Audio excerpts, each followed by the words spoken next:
La revue de presse, Natacha Polony. Bonjour Natacha. Bonjour Thomas, bonjour Julie, bonjour à tous. Ce matin, une de vos journaux, rien ne va plus à gauche. L'Express titre La Chienlit.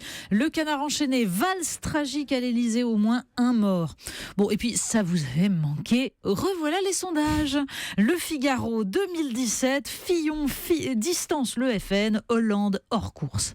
Libération nous parle cannabis et accuse nouvelle révélation sur un trafic d'État.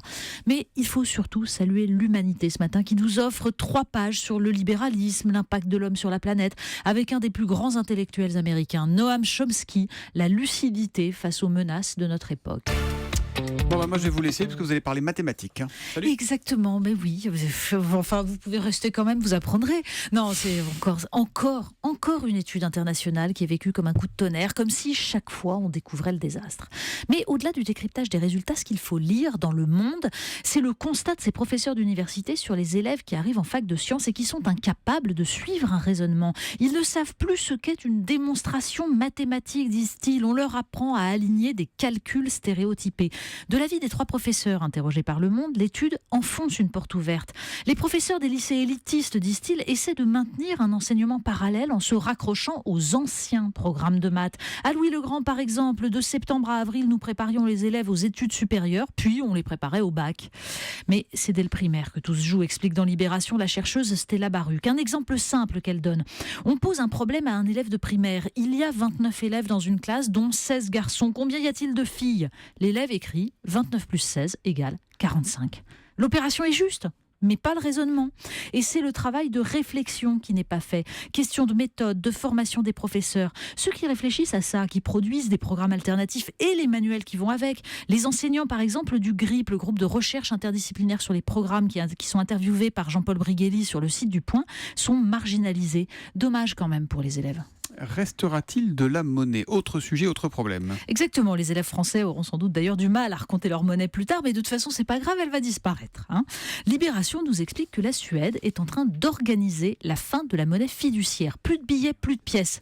Ce ne sont déjà plus que 2% des échanges, contre 44% en France et 79% en Allemagne. Même l'aumône à l'église se paye par smartphone. Alors les arguments, la lutte contre la corruption, la fin des braquages aussi, c'est plus simple.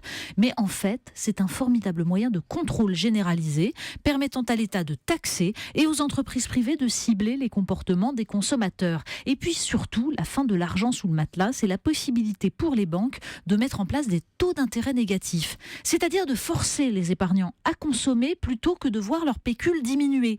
Et encore, l'article ne rappelle pas le précédent de Chypre. Souvenez-vous, en 2013, quand le plan de sauvetage européen s'était fait en confisquant tout simplement une part du capital des épargnants à la banque.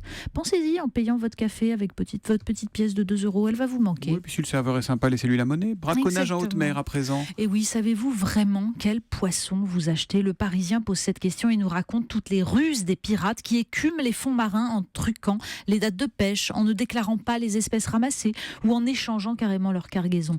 20% des captures mondiales, entre 11 et 26 millions de tonnes, proviennent de la pêche illégale.